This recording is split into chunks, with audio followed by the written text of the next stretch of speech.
प्रिय विद्यार्थियों, मैं Prakash Chand Bairwa, assistant professor in ABST, government PG college Dausa. MCOM final ABST के पेपर कंपलसरी 5 एडवांस अकाउंटिंग में हम देख रहे हैं द्विखाता पद्धति। और द्विखाता पद्धति में हमने देखा कि कौन कौन से खाते बनाए जाते हैं, उन खातों का स्वरूप क्या है, उनका प्रारूप क्या है, उनमें मदों को किस प्रकार दिखाया जाता है। जिसमें सबसे पहले देखा था हमने रेवेन्यू खाता, दूसरे नंबर पर देखा हमने शुद्ध रेवेन्यू खाता, तीसरे नंबर पर देखा हमने पूंजी खाते पर प्राप्तियों व व्ययों का विवरण कैसे बनाया जाता है, और चौथे नंबर पर देखा हमने सामान्य चिट्ठा। इसके बाद हमने एक सवाल हल किया और आज हम इसका ये दूसरा उदाहरण देख रहे हैं, जो इस प्रकार है। सोन वैली वाटर कंपनी लिमिटेड का 31 मार्च 2016 को तलपट निम्न प्रकार है।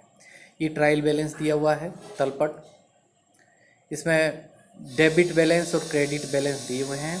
इसके आधार पर हम जनोपयोगी संस्थाओं के द्विखाता पद्धति के आधार पर अंतिम खाते जो बनाए जाते हैं उनको देखेंगे।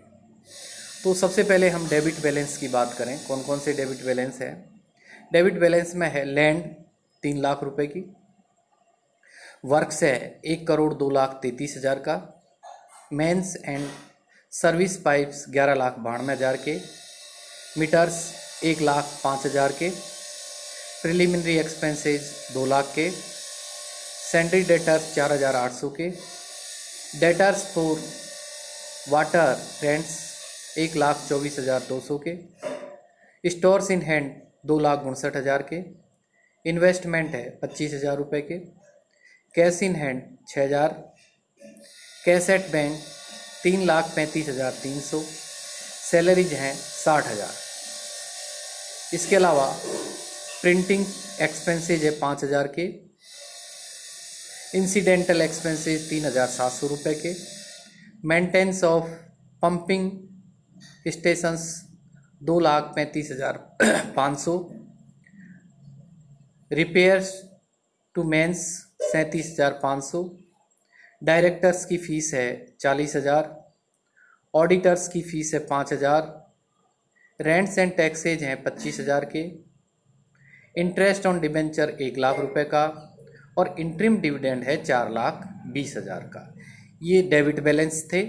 अब हम क्रेडिट बैलेंस को देखें तो क्रेडिट बैलेंस में है वाटर रेंट्स 14,66,700 रुपये का, जनरल रेट्स 37,160 की, ट्रांसफ़र फीस 240 रुपये, unclaimed dividend 2,000, net revenue account 1 lakh रुपये, equity share of ₹1 each 60 lakh रुपये, 6% preference share of ₹1 each 20 lakh रुपये, 5% डिबेंचर्स 20 लाख रुपये, प्रीमियम ऑन शेयर्स 20 लाख रुपये, सैंडरी क्रेडिटर्स 84,100, रिजर्व फंड 25,800, और इस प्रकार दोनों का टोटल 1,37,16,000 डेबिट का और 1,37,16,000 क्रेडिट का। चूँकि ट्रायल बैलेंस या तलपट के दोनों डेबिट और क्रेडिट का बैलेंस हमेशा समान होता है। यदि बैलेंस समान नहीं होता है तो हम ये मानते हैं कि हमसे कोई गलती हुई है। आगे है आपको निम्न को तैयार करना है, जिसमें पहला है रेवेन्यू अकाउंट, दूसरा नेट रेवेन्यू अकाउंट, तीसरा statement showing receipt and expenditure on capital account, और चौथा है जनरल बैलेंस शीट। आगे जो सूचना है वो इस प्रकार है। The reserve fund to be raised up to ₹50,000, the preference share dividend and the equity share dividend at the rate of 8% is recommended by the directors. ये अतिरिक्त सूचना है कि आपको जो रिजर्व फंड है उसको 50,000 तक बढ़ाना है, तथा प्रेफरेंस शेयर पूर्वाधिकार अंशों पर लाभांश और समता अंशों पर लाभांश की दर जो है वो 8% डायरेक्टर्स के द्वारा रिकमेंड की गई है। तो इसके आधार पर हमको द्विखाता पद्धति के अंतर्गत अंतिम खाते तैयार करने हैं। तो सबसे पहले बनाएंगे हम रेवेन्यू अकाउंट। इसमें सबसे पहले उस कंपनी का नाम लिखा जाएगा, सोन वैली वाटर कंपनी लिमिटेड। फिर लिखेंगे रेवेन्यू अकाउंट, जो खाता हम बना रहे हैं for the year ending 31 March 2016। फिर हम इसके डेबिट साइड में लिखेंगे to maintenance of pumping stations 2,35,500, repairs of mains 37,500, salary 60,000, printing expenses 5,000, incidental expenses 3,700 रुपये, डायरेक्टर्स फीस 40,000 रुपये, ऑडिटर्स फीस 5,000 रुपये, रेंट्स एंड टैक्सेज 25,000। फिर क्रेडिट साइड में लिखेंगे बाई वाटर रेंट्स 14,66,700 और बाई जनरल रेट्स 37,160। अब क्रेडिट साइड का बैलेंस 15,03,860 रुपये। इस क्रेडिट बैलेंस में से डेबिट में जो खर्चे हुए हैं उनको कम कर देंगे तो बैलेंस आ जाएगा 10,92,160 रुपये। और इस 10,92,160 को हम ट्रांसफ़र कर देंगे to balance carried to net revenue account. आगे जो बनाएंगे शुद्ध रेवेन्यू खाता नेट रेवेन्यू अकाउंट, उसमें इस बैलेंस को हम ट्रांसफ़र कर देंगे। तो इसमें डेबिट साइड में सारे जो संचालन से संबंधित खर्चे होते हैं वो दिखाए जाते हैं और क्रेडिट साइड में संचालन से संबंधित जो आय होती है उसको दिखाया जाता है। अब इसके बाद हम बनाएंगे दूसरा नेट रेवेन्यू अकाउंट। तो इसमें भी हम लिखेंगे net revenue account for the year ending 31 March 2016। अब डेबिट साइड में इसमें लिखेंगे टू इंटरेस्ट ऑन डिवेंचर्स, ऋण पत्रों का ब्याज 1,00,000 रुपये, to reserve fund 24,200, interim dividend 4,20,000, proposed preference share dividend 1,20,000 और to propose equity share dividend 4,80,000। फिर दिखाएंगे बाय बैलेंस क्रेडिट साइड में by balance brought forward from previous, पिछले साल का जो नेट रेवेन्यू अकाउंट का बैलेंस था 1,00,000 रुपये, वो सबसे पहले लाएंगे। फिर जो हमने रेवेन्यू अकाउंट बनाया था उसका बैलेंस लाएंगे bye balance brought forward from revenue account 10,92,160 और फिर बाई ट्रांसफ़र फीस 240 रुपये। अब क्रेडिट साइड का बैलेंस 11,92,400 में से डेबिट साइड के जो बैलेंस है उसको कम कर देंगे तो जो बैलेंस आएगा to balance carry to general balance sheet में ट्रांसफ़र कर देंगे 48,200 रुपये को। तो ये टोटल हो जाएगा 11,92,400 रुपये। इसके बाद हम बनाएंगे तीसरा statement showing receipt and expenditure on capital account. इसमें जो कॉलम होते हैं उसमें एक्सपेंडिचर का होता है और एक्सपेंडिचर साइड में ही एक्सपेंडिचर अप टू 31/3/2015 तक के खर्चे, एक्सपेंडिचर ड्यूरिंग 2015-16 और टोटल एक्सपेंडिचर। ठीक इसी तरह रिसिप्ट साइड में रिसिप्ट्स का कॉलम होगा, रिसिप्ट्स अप टू 31/3/2015 तक, रिसिप्ट ड्यूरिंग 2015-16 और टोटल रिसिप्ट्स क्या हुई। तो सबसे पहले हम एक्सपेंडिचर साइड में बात करें तो हम लैंड 3,00,000 की थी 31/3/2015 तक, 15-16 में कोई वृद्धि नहीं हुई तो टोटल एक्सपेंडिचर में भी 3,00,000 रुपये आ जाएंगे। ठीक इसी तरह वर्क्स 1,02,33,000 के थे 31/3/2015 तक, 15-16 में कोई वृद्धि नहीं हुई तो टोटल आ जाएगा 1,02,33,000। मेंस एंड सर्विस पाइप्स 11,92,000, ये 31/3/15 तक थे, 15-16 में कोई वृद्धि नहीं हुई इसलिए टोटल आ जाएगा 11,92,000।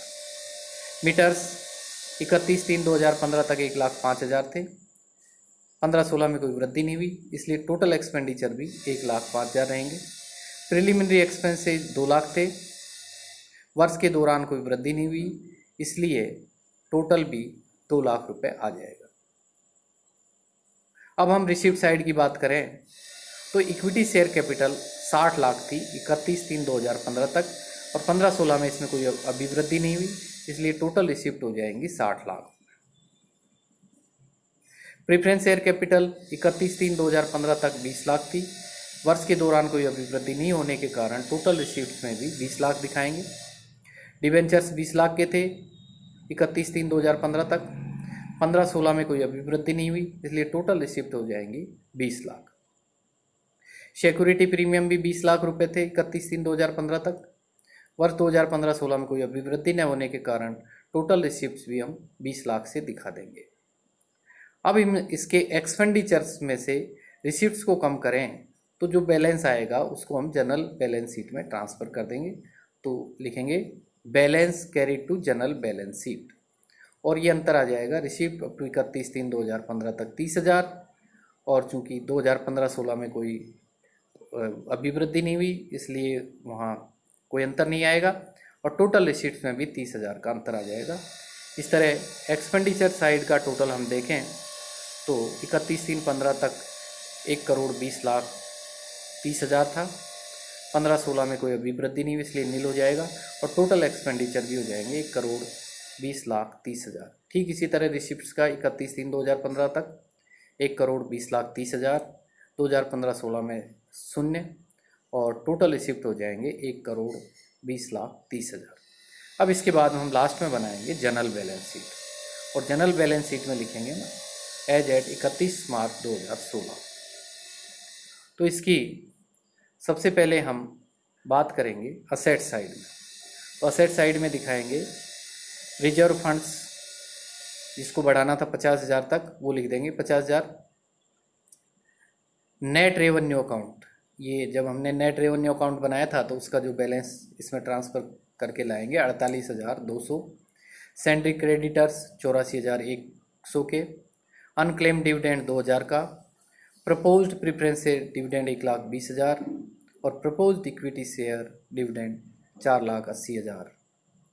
इस तरह असेट साइड का टोटल हो जाएगा 7,84,300, और लाइबिलिटी साइड का भी टोटल उतना ही होगा। तो लाइबिलिटी साइड में हम मदे देखें balance as per statement of receipt and expenditure on capital account, जो हमने statement showing receipt and expenditure capital account बनाया था उसका जो बैलेंस था उसको हम ट्रांसफ़र कर देंगे इसमें जनरल बैलेंस शीट में 30,000 से ले आएंगे।